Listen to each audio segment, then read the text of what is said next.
red Thai curry. Prepare the ingredients.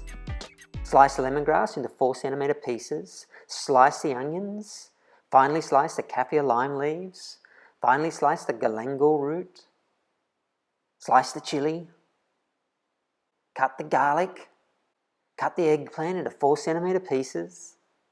Cut the zucchini into 4 cm pieces. Slice the carrots. Remove the base of the bok choy and separate the leaves. Heat a wok and saute the onions. Add the curry paste and stir. Add half a cup of fresh coconut milk and mix well. Bring to the boil and reduce for 2 minutes.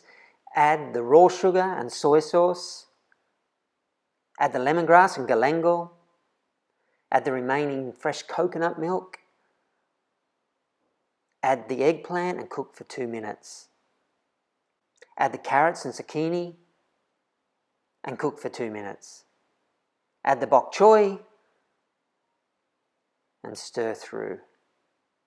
Sprinkle with chilli and kaffir lime leaves and serve.